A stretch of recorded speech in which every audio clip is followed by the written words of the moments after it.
이 시간 우리에게 주신 하나님 말씀은 레위기 17장 1절부터 16절까지 말씀입니다.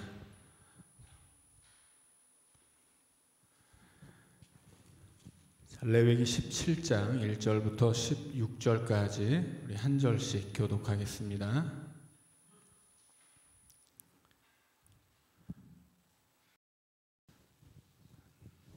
(1절부터) 끝절까지 우리 한 절씩 교독합니다. 여호와께서 모세에게 말씀하여 이르시되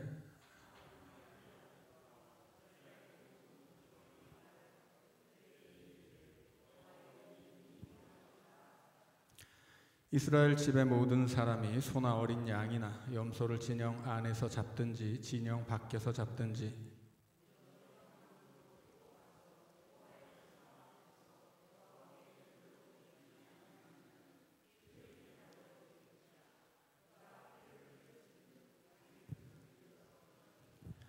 그런즉 이스라엘 자손이 들에서 잡던 그들의 재물을 회막문 여호와께로 끌고 가서 제사장에게 주어 화목제로 여호와께 드려야 할 것이요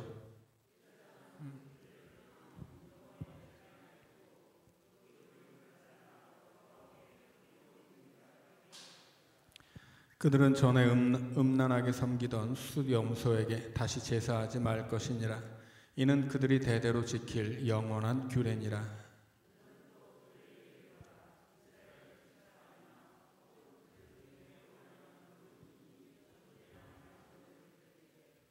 회막문으로 가져다가 여호와께 드리지 아니하면 그는 백성 중에서 끊어지리라.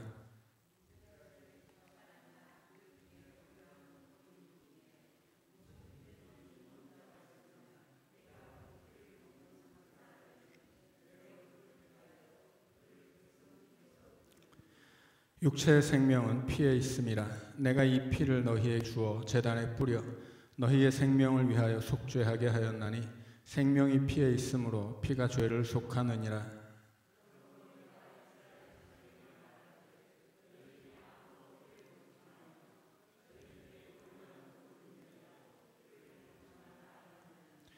모든 이스라엘 자손이나 그들 중에 거류하는 거류민이 먹을 만한 짐승이나 새를 사냥하여 잡거든 그것의 피를 흘리고 흙으로 덮을지니라.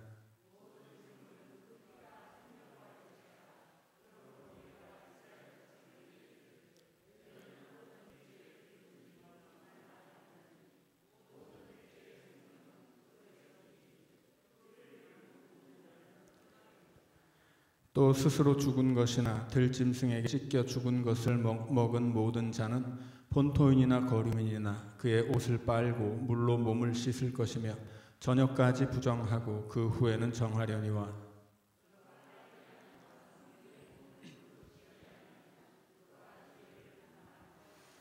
아멘. 자, 지난 주일날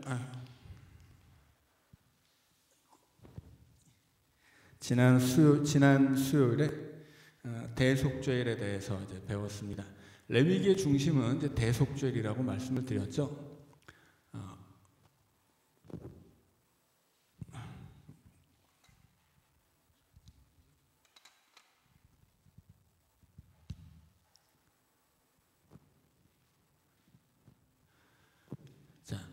성경에 나오는 명칭은 속죄일인데 이스라엘 사람들은 이날을 대속죄일이라고 부릅니다.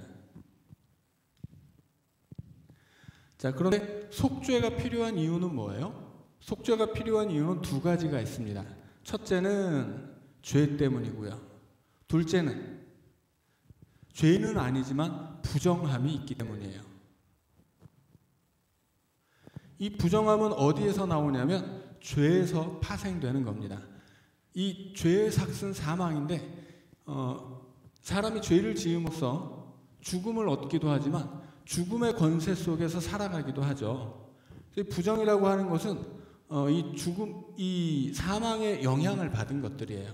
그래서 피를 흘린다거나 혹은 피부병이 옮는다거나 혹은 다양한 경우가 있죠. 집에 혹은 내 옷에 사람의 몸에 그렇게 질병이 임하고 그 죽음을 상징하는 그 질병의 권세가 사람의 삶을 덮칠 때 그것을 그거 이제 부정한 상태가 됩니다. 그러니까 부정하다고 하는 것은 내가 뭐 부정한 음식을 먹거나 혹은 부정한 죄를 짓거나 이렇게만 돼서 부정해지는 게 아니라 불가항력적인 부정함들이 있다는 거예요, 성경은. 그러니까 왜냐하면 우리 자신이 죄인이고 이 세상은 우리가 만든 그 죄로 가득하기 때문에 이 세상이 이미 사망의 권세가 가득 채워져 있어요. 우리는 그 사망의 권세에 사로잡혀 사는 사람들이기 때문에 내가 뭐 부정한 것을 피한다고 하더라도 다 피할 수 없고 이 죄의 영향이 우리의 삶을 덮치기 때문에 우리는 불가항력적으로 부정해질 수밖에 없어요. 그래서 대속죄일은 우리가 지은 죄, 그리고 내가 죄를 짓지는 않았지만 내 삶에 묻은 부정함, 그리고 이것들을 가지고 하나님 앞에 나감으로써 하나님의 성전에 묻어버린 부정함, 또 죄, 이런 것을 한 번에 씻어버리는 날이에요. 그러니까는 이 속죄일은 말하자면 대청소의 날이라고 할 수 있습니다. 모든 것을 깨끗하게 만들어 버리는 거예요. 그럼 그 결과가 뭡니까? 그러면 그것은 거룩이에요. 속죄의 결과는 거룩입니다. 이 거룩을 위해서 죄를 씻어내고 부정함을 씻어내는 거예요. 그런데 거룩이라고 하는 것 자체가 목적은 아니에요. 말씀드린 것처럼 거룩은 하나님 편에서 보자면 피조물과 구별되는 창조주의 속성이고, 사람 편에서 보자면 하나님이 우리에게 부여하신 지위예요. 우리는 하나님의 자녀죠. 이거 내가 어디 가서 뭐 돈 주고 샀다거나 뭐 내가 뭐 어떤 대가를 치르고 구입한 게 아니잖아요. 이건 하나님이 거저 주신 거예요. 부여하신 거예요. 이스라엘 백성이 하나님의 백성이 된 것도 마찬가지죠. 이 사람들이 뭐 한 게 없어요. 그냥 하나님이 택하시고 그들을 하나님의 백성으로 세우셨는데, 그렇게 하나님이 전적으로 그들에게 부여하신 지위, 그것이 바로 이스라엘의 거룩이에요. 그런데 이 거룩은, 하나님의 거룩은 본인의 속성이기 때문에 변함이 없지만 사람의 거룩은 부여된 것이기 때문에 변함이 있어요. 그 거룩을 빼앗긴단 말이죠. 무엇에 빼앗깁니까? 죄에 빼앗기게 되는 거예요. 부정함에 물들게 됩니다. 그러면 거룩했던 것들이 죄와 부정함 때문에 거룩하지 않은 것이 되고 속된 것이 돼요. 그러면 거룩하지 않게 되면 어떻게 됩니까? 대표적으로 하나님의 성전에서, 성막에서 사람이 죽었죠. 왜 죽었어요?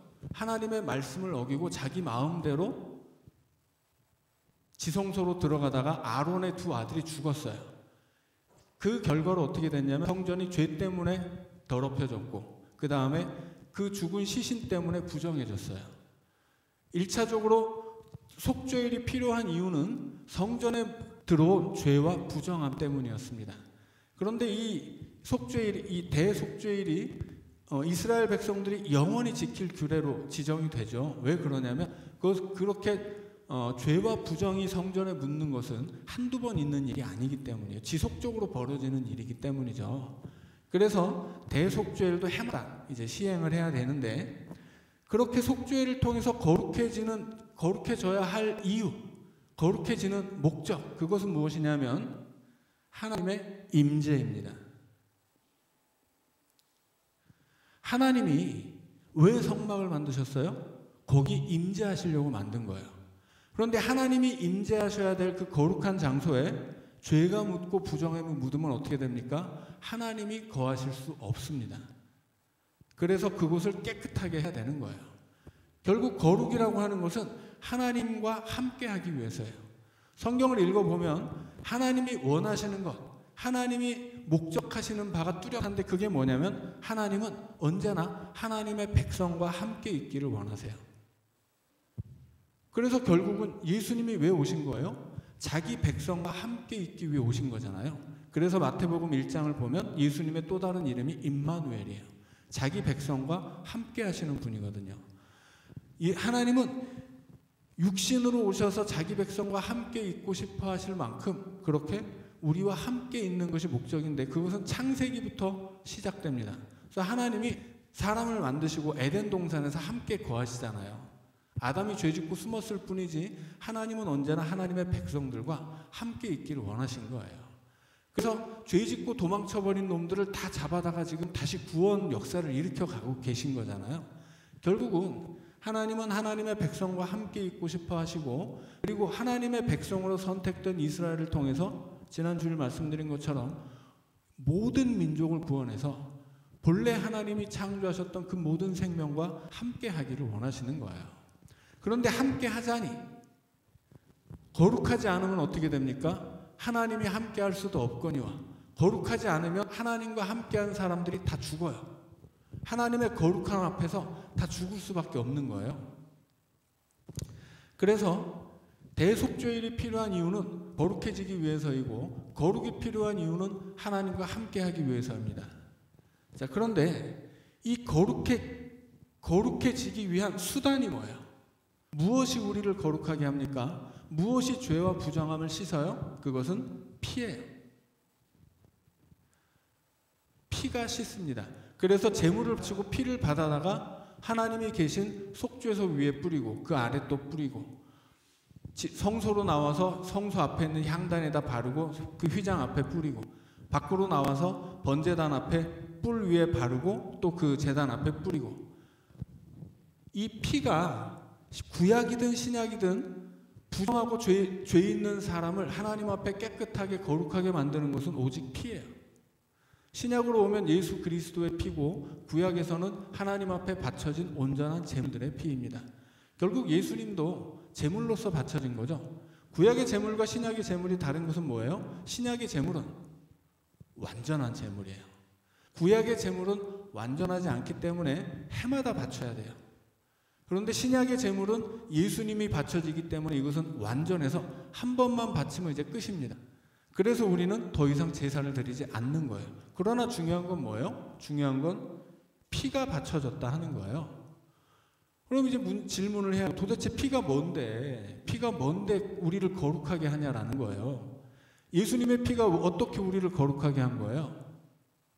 그것은 그 피가 예수님의 생명이기 때문입니다. 자, 우리가 거룩하지 않은 이유는 뭐예요? 근본적으로 죄예요, 죄. 죄의 삭은 뭡니까? 사망이죠. 죽음이에요. 죽음의 반대말이 생명이고 생명의 반대말이 죽음이죠. 죄인은 다 죽게 돼 있는 거예요. 그게 뭐예요? 그것이 공의입니다. 죄 지었으면 죄값을 받고 죽어야 돼요. 그게 공의예요. 그런데 하나님에게는 공의 말고도 어떤 성품이 계세요? 하나님에게는 사랑도 있단 말이에요. 이거 이제 성경적인 언어로 하면 인애죠. 인애라는 말이 좀 우리가 흔히 쓰는 말이 아니라서 헷갈릴까봐 제가 되도록이면 이렇게 설교 시간에도 사랑이라고 얘기하는데, 정확하게는 인애라고 말을 해야 돼요. 공의와 인애가 있단 말이에요, 하나님께는. 사랑은 뭐예요? 사랑은 죄 지었지만 용서하는 거예요. 그래서 십계명 새기고 있을 때 송아지 만들었지만 용서해 주잖아요. 그게 인애예요. 그런데 공의는 뭐예요? 죄는 심판을 받아야 돼요. 그래서 어떻게 합니까? 하나님은 사랑도 있고 공의도 있는데, 사랑 때문에 용서하고 싶은데 공의 때문에 안 돼요. 그래서 나온 방법이 뭐예요? 대속이에요. 대속. 대신 값을 치른다라는 뜻이에요. 하나님은 사랑 때문에 우리를 용서하시는데 공의를 해결해야 되거든요.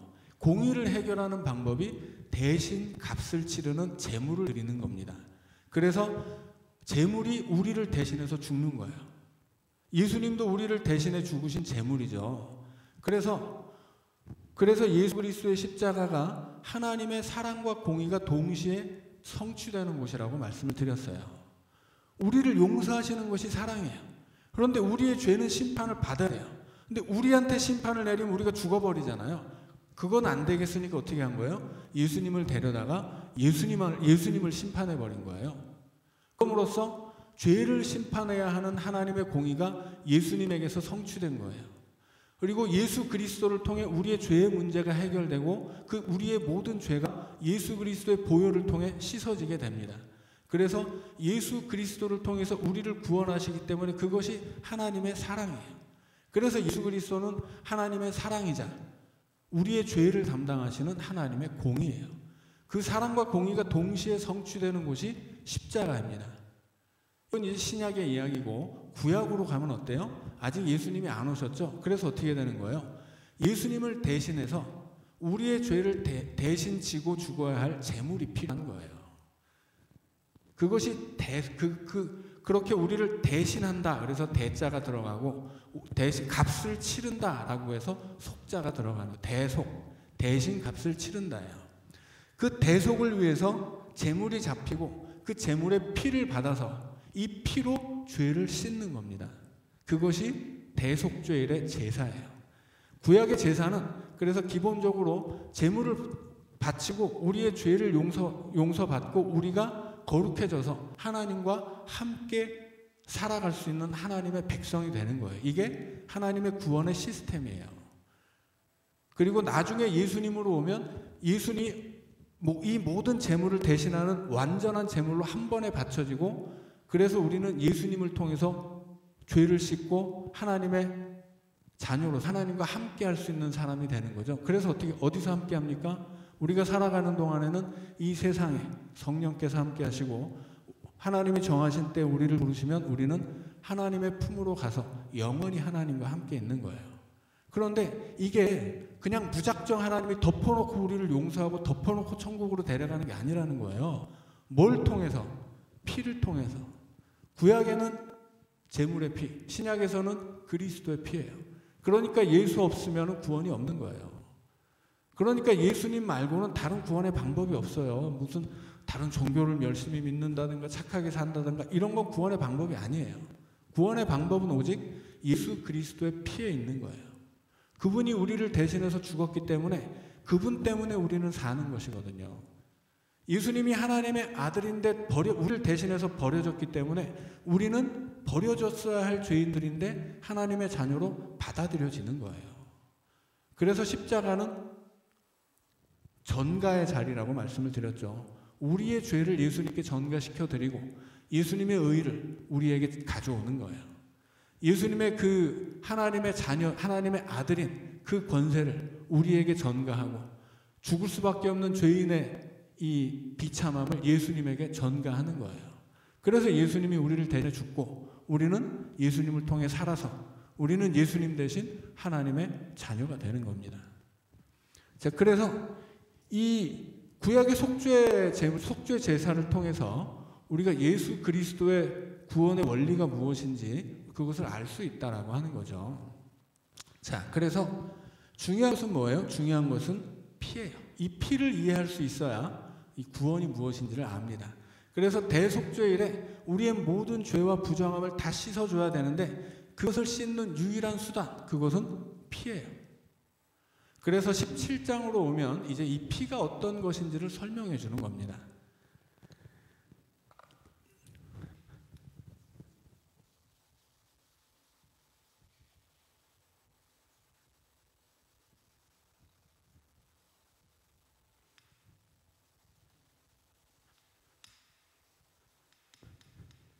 보통은 레위기를 성경 통독할 때 레위기를 딱 피면 이제 피자마자 졸리기 시작하잖아요. 근데 레위기가 알고 보면 이렇게 중요하고 굉장히 재밌는 책이에요. 자, 그런데 이제 대속죄일에 대해서 이야기할 때 대속죄일에서 중요한 일들은 다 누가 했어요? 중요한 일들은 다 아론이 했어요. 다 아론이 했죠. 피를 받아다가 하나님한테 지성소 들어와서 뿌리는 거 다 아론이 한 일이잖아요. 그런데 나중에 이제 백성들이 하는 일도 있습니다. 백성들도 할 게 있어야죠. 왜냐하면 이 모든 대속죄일의 이 모든 일들은 백성들의 죄를 씻는 거거든요. 백성들이 자기들의 죄를 씻는데 구경만 하고 있어서 될까요? 안 되죠. 그래서 16장 마지막에 나오는 게 뭐예요? 안식일을 지켜라 하는 거예요. 이 안식일은 그냥 안식일이 아니라 안식일 중에 안식일이라고 말씀하죠. 안식일 중에 안식일, 그게 무슨 날이에요? 속죄일이에요. 그래서 이 속죄일에는 누구도 일을 해서는 안 되고, 심지어 이스라엘 땅에 사는 사람이라면 그가 이방인이라도 무조건 이날은 일을 하면 안 돼요. 그리고 심지어 그것은 무슨 개나 소나 다 마찬가지예요. 이 하나님의 백성들이 사는 땅에 있는 그 모든 생명은 다 일을 하면 안 돼요. 뭐라도. 날아다니는 파리 한 마리라도 일을 시키면 안 된다는 거예요. 그리고 자기를 괴롭게 해야 돼요. 자기를 괴롭게 한다는 말에 가장 우선되는 뜻은 금식한다는 겁니다. 그런데 금식만 하는 것이 아니라 여러 가지 육신의 즐거움을 주는 그 모든 일을 다 금하는 거예요. 이제 대표적인 것이 금식일 뿐이죠. 자, 그런데 여기서 끝나지 않아요. 여기서 끝나지 않고 어디로 이어집니까? 이야기는 17장으로 이어집니다. 그래서 17장으로 이어져서 17장부터 무슨 얘기를 하냐면 백성들이 해야 하는 일. 16장에서는 제사장이 하는 일이에요. 17장으로 오면 이제 백성들이 해야 하는 일. 16장에서 대제사장이 했던 건 뭐예요? 어렵게 말하면 예전이고 쉽게 말하면 예배예요. 구약시대에는 이 예배를 백성들이 다 같이 드릴 수가 없었어요. 심지어 백성들은 성막 안에 들어가지도 못해요. 그 문 밖에 서 있어야죠. 12지파의 대표 정도 되는 사람들만 문 앞에 와 있을 수 있었지 문 앞에 오는 것도 안 돼요. 왜냐하면 이게 성막이잖아요. 그럼 이스라엘 백성들이 진을 치는데 레위 지파가 성막을 둘러싸고 진을 치고 이스라엘 백성들은 세 지파씩 사방을 둘러싸서 진을 치는데 이 거리가 최소 900m예요. 대략 1km 정도 떨어져 있게 됩니다. 그래서 일반 백성은 하나님의 성막이 자기 백성들 그 진영 정중앙에 있어도 그 앞에 오지 못해요. 왜냐하면 함부로 다가오면 어떻게 될지 모르니까 1km의 거리를 두도록 하나님이 명령하셨거든요. 그래서 일반 백성들은 성막이 있어도 이 앞에 오지도 못해요. 그나마 12지파의 대표자들, 그들만 성막 입구까지는 올 수 있어요. 그런데 들어가지는 못해요. 여기 들어갈 수 있는 사람들은 오직 레위인과 제사장들밖에 없습니다. 그러니까 일반 백성들은 그냥 구경만 하는 거예요. 그런데 구경만 해야 되느냐? 그렇지 않죠. 일단 이날을 거룩하게 지켜야 돼요. 그리고 이날만 거룩하게 지키는 것이 아니라 이 대속죄의 근본적인 목적이 뭐예요? 뭘 하는 날이에요? 죄와 부정을 씻어내는 날이죠. 그러니까 숙제가 나는 거예요. 대속죄를 통해서 다 씻어냈단 말이에요. 이제 깨끗해졌어요. 완전히. 그런데 어떻게 됩니까? 다시 묻기 시작한단 말이에요. 다시 죄도 묻고 다시 부정함도 묻어요. 그럼 어떻게 해야 돼요? 묻지 않게 해야 되는 거예요. 깨끗해진 나에게, 나의 삶에, 내 삶의 영역에 죄와 부정한 것이 들어오지 못하도록 막아야 돼요. 그게 뭐예요? 그게 오늘 제목이죠. 성결법이에요. 거룩을 위해서 지켜야 할 법들입니다. 거룩을 위해서 지켜야 할 법이 성결법이고 이제 17장부터는 16장은 대제사장이 해야 하는 일이라면 17장부터는 이제 백성들이 생활 속에서 해야 되는 일이에요. 자, 그럼 이걸 어떻게 설명할 수 있겠습니까? 우리가 소예언서를 읽어가면서 많이 하는 얘기가 뭐예요? 예배와 생활의 일치예요.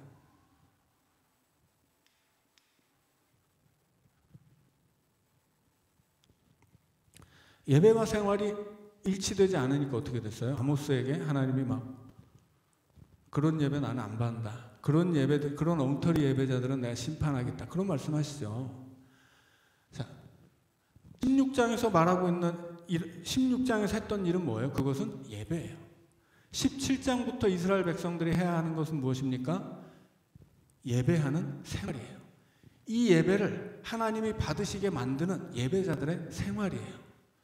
그것이 바로 거룩한 생활이고 그 거룩한 생활을 위해서 성결법이 필요한데 성결법의 첫 번째 이야기가 17장입니다.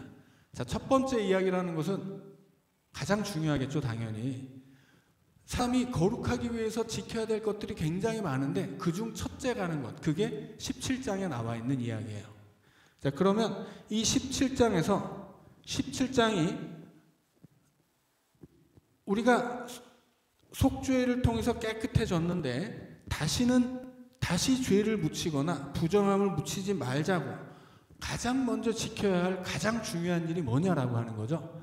자, 여러분들 펜이 있으면 여러분이 가지고 계신 성경에 밑줄을 한번 쳐보시기를 바라요. 이건 정말 중요한 일이에요. 자, 17장 4절에 보면 뒤쪽에 피 흘린 자로 여길 것, 여기에 밑줄을 쭉 그세요. 자, 그 다음에 9절 보면 끊어지리라. 여기에다가 줄을 하나 그세요.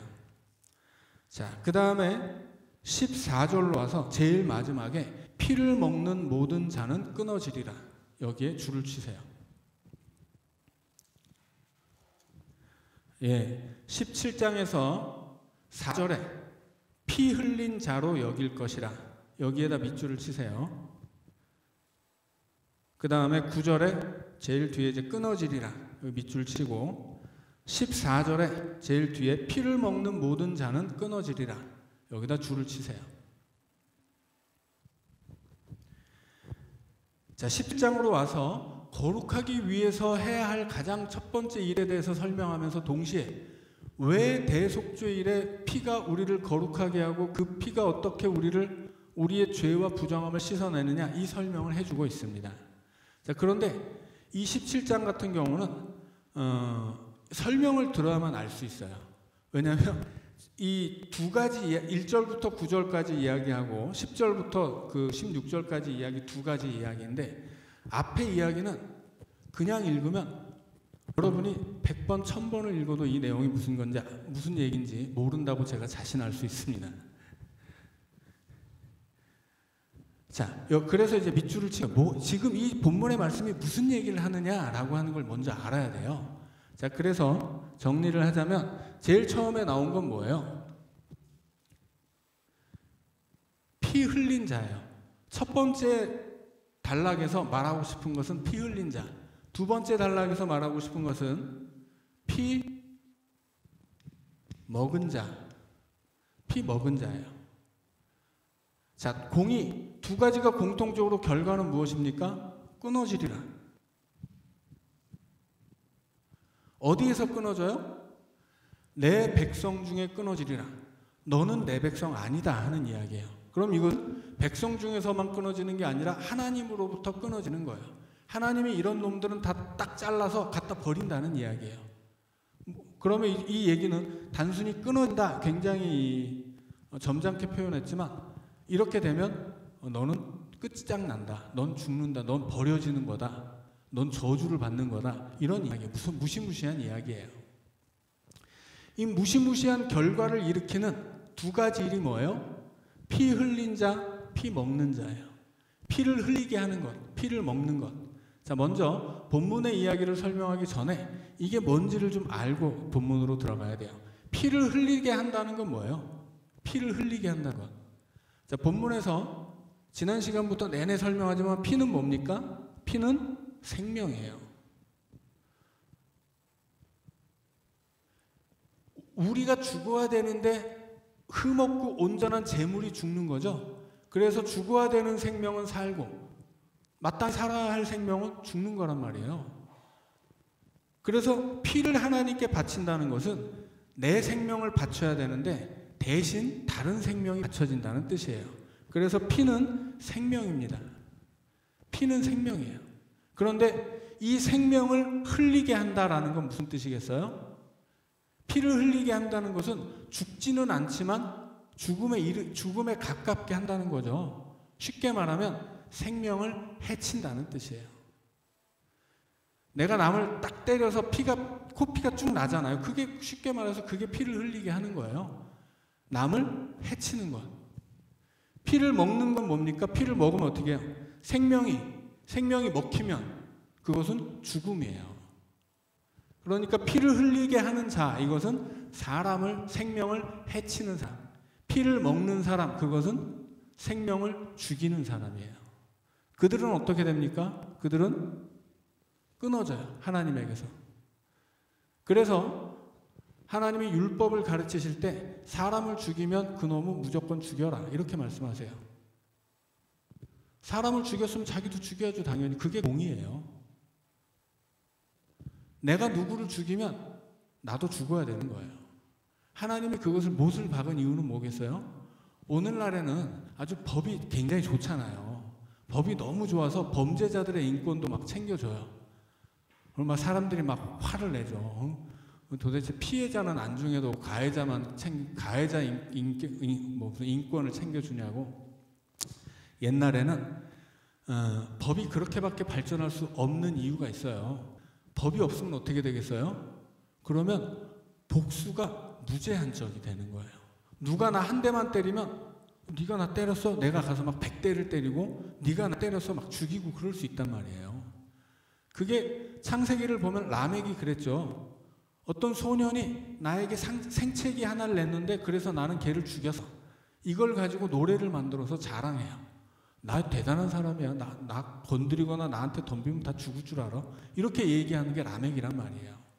세상이 그렇게 무법천지가 되면 안 되기 때문에 법을 만들어서 사람을 죽여도 법에 의해서 재판을 받고 왜 죽일 수밖에 없었는가? 정말 악이 가득 차서 죽였으면 넌 사형. 하지만 봐줄 이해해줄 만한 근거들이 있으면 정상을 참작해서 무기징역 혹은 10년형, 5년형 혹은 정당방위 이렇게도 되는 거죠. 그래서 법이라고 하는 것은 대단히 불합리한 것들도 많긴 하지만 그것 없이는 우리가 살 수 없는 거예요. 그런데 성서시대 이스라엘 백성들이 광야를 살아갈 때 혹은 가나안에서 살아갈 때 그런 법이 있었겠습니까? 없어요. 힘 있으면 다 뺏어서 내 걸 해도 돼요. 힘 있으면 누구 죽여도 상관이 없어요. 오히려 힘이 있기 때문에 누구를 죽이는 걸 자랑으로 삼던 시대란 말이에요. 그 옛날에는 야만의 시대인 거죠. 그런 야만의 시대에 하나님이 법을 만들어 주시는데 네가 사람을 죽이면 너도 죽어야 돼. 이렇게 얘기해 주세요. 그러면 그 당시 세상에서는 힘이 있으면 누구를 때려도 걱정이 없고 죽여도 걱정이 없고 오히려 그걸 자랑으로 삼았는데 더 이상 그렇게 못하는 거죠. 왜냐하면 남을 죽이면 나도 죽고 남을 때리면 나도 맞아야 돼요. 그게 하나님이 세우신 법이거든요. 근본적으로 그 법은 뭘 위한 법이에요? 생명의 존중을 위한 법이에요. 하나님이 창조하신 생명 왜 피 흘리면 안 돼요? 하나님 것이기 때문이에요. 그 피에 담긴 생명은 하나님이 만드셨고 그 생명의 주인은 하나님이기 때문에 그 생명의 주인이 하나님이신데 하나님에게 소속된 생명을 내가 임의로 뗀다거나 죽인다거나 괴롭히는 것도 안 된다고 하는 거예요. 그게 우리가 출애굽기에서부터 신명기까지 나오는 법을 쭉 살펴보면 하나님은 아주 철저하게 그렇게 무시당하고 피해받을 수 있는 약자들의 편에 서서 모든 폭력과 불의를 막아주세요. 여기서도 마찬가지예요. 피 흘리게 하는 자 생명을 해치는 거예요. 피 먹는 자 그것은 생명을 죽이는 겁니다. 그런데 이 시대에는 힘 있는 사람, 돈 있는 사람 이런 사람들은 마음껏 해치고 죽이고 했단 말이에요. 근데 하나님이 안 된다고 못을 박는 거예요. 그리고 이것이야말로 법이라고는 없는 시대에 피 흘리게 하지 마라. 너의 이웃을 해치지 말라 하는 거예요. 그리고 피 먹지 마라. 생명을 죽이지 말아라. 그렇게 생명을 존중하고 해치지도 않고 죽이지도 않게 하는 것. 그것이 하나님이 요구하는 거룩의 첫 번째 조건이에요. 이건 오늘 우리에게도 마찬가지인 거죠. 이 법 자체는 없어요. 우리는 오늘날 순대도 먹고 무슨 해장국도 먹고 선지국도 먹고 그러잖아요. 피를 먹어도 돼요. 이제는 이 율법 자체는 없어졌으니까. 그러나 그 율법에 담아주신 하나님의 뜻은 여전히 살아있는 거예요. 그래서 예수님 뭐라고 말씀하세요? 이웃을 네 몸처럼 사랑해라 말씀하시죠. 그 계명에 담긴 뜻이 뭐예요? 이 세상의 모든 생명 하나님의 것이고 하나님이 창조하신 귀한 것이니 귀한 줄 알아라. 함부로 해치면 안 된다. 너조차고 남 괴롭게 하지 말아라. 그렇게 사는 사람들은 반드시 심판을 받을 것이다. 그래서 뭐라고 말씀하세요? 뿌린 대로 거두고 행한 대로 받는다. 그게 뭐예요? 인과 응보이고 그것이 공의예요. 하나님은 거룩의 첫 번째 조건으로 생명을 해치지 말아라. 생명 죽이지 말아라. 그렇게 말씀하신 거예요. 이것을 우리가 꼭 기억해야 합니다. 우리가 세상을 살면서 내가 만나는 사람들 내 이익 때문에 속이기도 하고 내 이익을 위해서 남의 것을 뺏기도 하고 내 이익 때문에 누군가 불의를 모른 채 하기도 하고 여러 가지 일들이 있잖아요. 하나님의 백성이라면 생명을 귀한 줄 알아야 돼요. 그래서 우리가 요즘 이제 소예언서를 배우는데 오바댜 뭐라고 해요? 고통받는 사람이 있으면 방관자가 되면 안 돼요. 그러면 하나님도 어떻게 합니까? 행한 대로 받기 때문에 우리가 행한 대로 갚아주겠다고 하시는 거죠. 그럼 하나님도 우리의 방관자가 되시겠다는 거예요. 더군다나 우리가 뭐 남에게 가해자가 되어서는 안 되는 거죠. 근데 요즘 세상에서는 이거 무슨 방관자가 되는 것, 가해자가 되는 것, 여튼 그런 거 별로 따지지 않잖아요. 중요한 건 뭐예요? 이게 돈이 되느냐 아니냐. 중요한 것은 나에게 이익이 되느냐 아니냐. 혹은 내 마음에 드냐 아니냐. 다 내 입장에서 해석하고 내 입장에서 판단하잖아요. 극도의 이기주의가 파치는 세상에서 살고 있단 말이에요. 그런 삶의 방식은 하나님의 백성들이 가져서는 안 되는 거죠. 자, 그래서 오늘 지금 이 17장이 말하고 싶은 것, 거룩을 위해서 하나님이 요구하시는 것, 그것은 피 흘리지 말아라. 남의 피 흘리게 하지 말아라. 피를 먹지 말아라. 피는 생명이니 죽이지 말아라. 그런 거예요. 자, 이 전제를 가지고 이제 본문으로 들어가 보도록 하죠.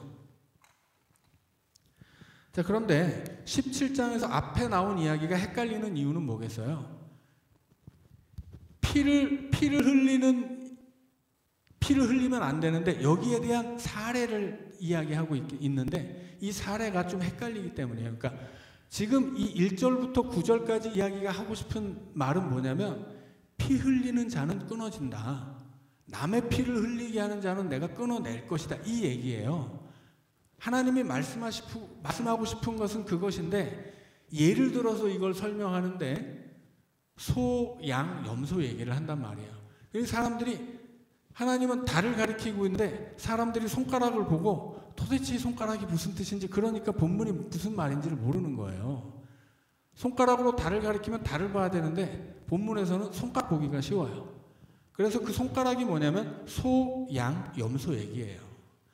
결국은 이 소와 양과 염소 이야기를 통해서 하나님이 하고 싶은 이야기는 피 흘리면 안 된다. 그럼 끊어진다 하는 거거든요.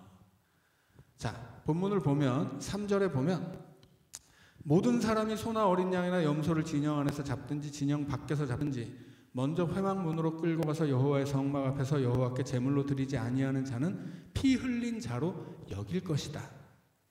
여긴다는 말과 피를 흘린 자다라는 말은 전혀 달라요. 여긴다는 것은 뭐예요? 이것 자체가 피 흘리게 하는 것은 아닌데 똑같이 생각한다는 거죠. 자, 그래서 피 흘린 자는 어떻게 됩니까? 끊어지죠? 피 흘린 자와 똑같으니까 마찬가지의 결과인 거예요. 그래서 하나님이 피 흘리는 것으로 여기는 일이 무엇이냐라고 했을 때 소나 어린 양이나 염소를 진영 안이든 진영 밖이든 그것을 마음대로 잡는 일이에요.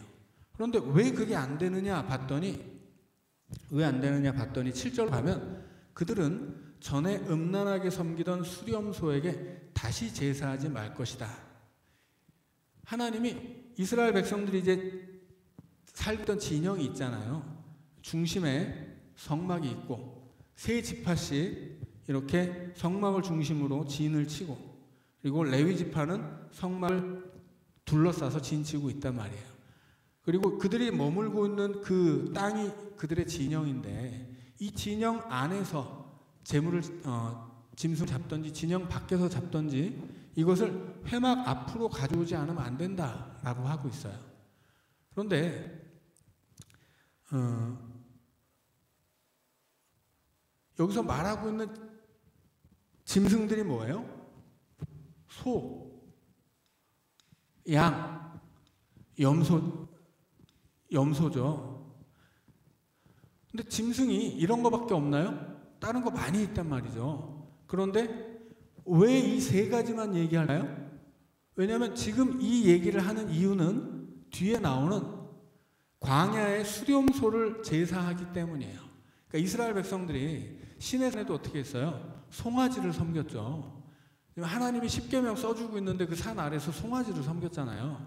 이 광야에서 이스라엘 백성들이 섬기는 신들이 있었다는 거예요. 그래서 그 중에 하나가 뭐예요? 염소예요. 염소신을 섬기고 있으니까 이 세 가지 짐승의 공통점은 뭡니까? 제물이에요. 제물로 쓰는 짐승들이에요. 그러니까 이스라엘 백성들이 뭐 이 세 가지 고기만 먹은 게 아니잖아요. 다양한 고기를 먹을 수 있는데 왜 세 가지만 얘기해요? 이것은 모든 종류의 짐승에 해당하는 이야기가 아니고 이스라엘 백성들이 이 사막을 건너면서 우상 숭배하는 게 문제가 됐거든요. 언제까지 문제가 됩니까? 민수기를 보면 백성들의 숫자를 2번 세는데 1장에서 한 번 세고 26장에서 한 번 셉니다. 1장은 누구예요? 1장은 출애굽 1세대예요. 애굽에서 나온 사람들, 그들의 숫자를 세요. 26장으로 가면 출애굽 2세대예요. 여호수아와 갈렙 빼고 다 죽었습니다. 나머지는 광야에서 태어난 출애굽 2세대예요. 그래서 26장으로 가면 출애굽 2세대의 인구를 세는 거예요. 그런데 이 출애굽 2세대의 인구를 세는데 이게 어디에서 이루어지냐면 가데스 바네아예요. 모압 땅이죠. 가나안에 들어가기 전에 다시 한번 인구를 세는데 그때는 출애굽 2세대는 어떤 사람들이에요? 1세대가 날마다 원망하고 불평하던 사람들이라면 2세대는 온전한 믿음의 사람들이에요. 이 2세대가 가나안에 들어가기 전까지 1세대가 했었던 일이 뭐예요? 원망하는 거, 불평하는 거, 우상 숭배하는 거 이런 일들이었단 말이에요. 그래서 지금 레위기잖아요. 이 레위기의 시점을 언제냐면 이 민수기 1장 1절이 출애굽한 지 2년하고 2개월이 지났을 때 시점입니다. 그리고 출애굽기 마지막 장에서는 2년하고 1개월이 지났을 때 성막이 완성돼요. 그러니까 이스라엘 백성들이 시내산에서 그 2년 2개월 동안 뭘 했겠어요? 언약을 맺고 언약을 배웠죠. 하나님의 백성이 되기 위해서. 그런데 아직도 민수기 26장이 될 때까지 그때까지 계속 이스라엘 백성들 뭐예요? 우상 숭배하고 원망하고 불평하는 거예요. 그러니까 지금 이 레위기에서 하나님의 말씀을 배우고 있는 이스라엘 백성들에게 가장 큰 문제가 뭐예요? 우상 숭배예요. 우상 숭배. 그들이 시내산에서 하나님의 말씀을 배우면서도 그걸 아직도 버리지 못했거든요. 그래서 너희들 우상 숭배하는 끊어줄 줄 알아. 그것은 피를 흘리는 자들과 똑같은 일이야. 너희들이 진영 밖에서든 진영 안에서나 밖에서라고 하는 건 무슨 얘기예요? 어떤 사람들은 진영 안에서 대담하게 이 진영 안에서 이 거룩한 땅에서 재물을 잡아서 염소신한테 우상 숭배를 해요. 담이 작은 사람들은 여기서 무서우니까 진영 밖으로 나가서 이 부정한 땅으로 나가서 거기서 몰래 재물을 잡아서 몰래 우상 숭배를 합니다. 근데 아무튼 어디서 잡든 우상 숭배하려고 소나 양이나 염소 잡는 것들 이것들은 다 피를 흘리는 것들하고 똑같다 말씀하시는 거예요. 일단 이 사람들이 재물에 피를 흘리거든요. 재물로 바쳐져야 할 재물들을 우상에게 바친단 말이에요. 그러니까 원래 이 재물로 바쳐져야 될 짐승들은 하나님 앞에 와서 하나님이 원하시는 방식으로 바쳐져서 원하시는 방식으로 죽어야 그것이 정당하고 아름다운 죽음인데 이 사람들이 이 좋은 재물들의 생명을 헛되이 죽이고 있는 거예요. 그러니까 이 사람들은 이 재물들을 하나님의 회막 앞으로 가져와서 잡으면 이 재물들에게도 그것을 바치는 사람에게도 좋고 아름다운 일인데 우상에게 바치기 위해서 이 재물을 잡으니까 이것은 우상을 섬기는 것도 문제지만 그 우상에게 바쳐지는 재물에 있어서 아주 치욕스러운 죽음이고 이런 것은 있어서는 안 되는 죽음인 거죠. 이 재물들은 괜히 죽은 거예요. 죄를 위해서 죽은 거예요. 그러니까는 이 우상을 숭배한 죄도 죽을 죄지만 하나님의 귀한 생명을 하나님이 만드신 하나님의 소유인 생명을 그냥 해친 거예요. 그래서 지금 이 앞부분에서 이야기하는 것은 우상 숭배하지 말라는 것인데 그와 더불어서 이것이 그 우상 숭배에 바쳐지는 재물 그렇게 바쳐지면 안 된다. 그렇게 헛되이 생명이 죽어서는 안 된다 이야기하시는 것이고 이것을 하나님이 피 흘리게 하는 죄와 똑같이 여긴다.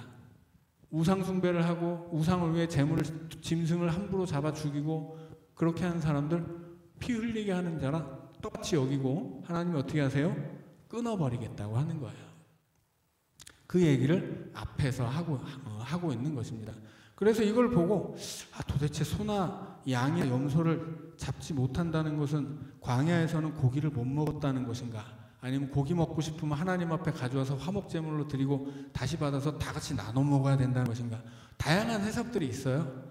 그런데 중요한 것은 뭐예요? 중요한 것은 지금 17장은 피에 대한 이야기를 하는 것이고, 하나님이 하지 말라고 하는 것은 두 가지는 피 흘리지 말아라, 피를 먹지 말아라 라고 하는 거야.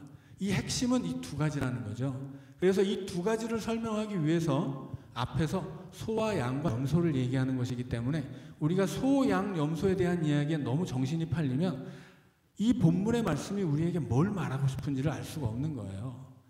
자, 그래서 오늘은 시간이 많이 갔으니까 이제 여기까지 설명을 하고요. 중요한 것은 뭐예요? 피 흘리면 안 된다.